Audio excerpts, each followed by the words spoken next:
നമ്മളെ ചെക്കന്റെ വണ്ടിക്ക് ഇന്നാള് ഫൈൻ അടിച്ചപ്പോഴേ വീഡിയോ ഇട്ടപ്പോ ഒരുപാട് ആൾക്കാർ ടാക്സിയിൽ എങ്ങനെ പണിക്കേറി വെച്ചിട്ടോ. അബുദാബി ടാക്സിയിൽ അസലേ എങ്ങനെയാ അബുദാബി ടാക്സിയിൽ ഫൈൻ പറ്റി ഒന്ന് പറഞ്ഞു കൊടുത്താ.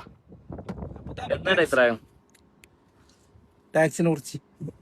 ടാക്സി നല്ല ജോബാണ്. നയിച്ചാല് അങ്ങനെ നമ്മൾ ഭാരിച്ച ജോലിയൊന്നുമില്ല. ഡ്രൈവിങ് നല്ല താല്പര്യമുള്ള ആൾക്കാരുണ്ടെങ്കിൽ നല്ല ജോലിയാ.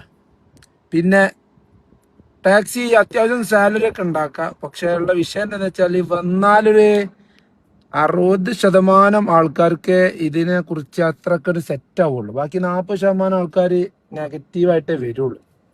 ഒന്നാമത്തെ കാരണം ഇവിടെ ടാർഗറ്റും ഇതൊക്കെ വിഷയങ്ങളാണ്. അപ്പം എത്ര ഞാൻ ഇപ്പൊ 2 വർഷം കഴിഞ്ഞ്. ഇപ്പൊ നമുക്കൊക്കെ സാലറി അൽഹംദുലില്ലാഹ് ഹൈറാണ്.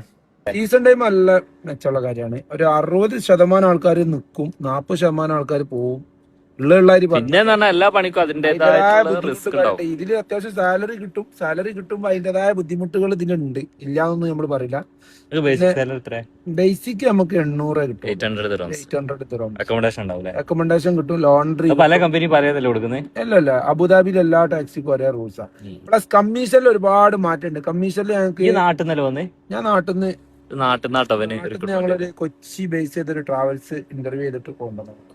പക്ഷെ നാട്ടിൽ നിന്ന് മാത്രമല്ല, ഇവിടെ നമ്മളെ കമ്പനി അറേബ്യൻ ടാക്സിയാണ് അബുദാബിയിൽ ബുക്കിംഗ്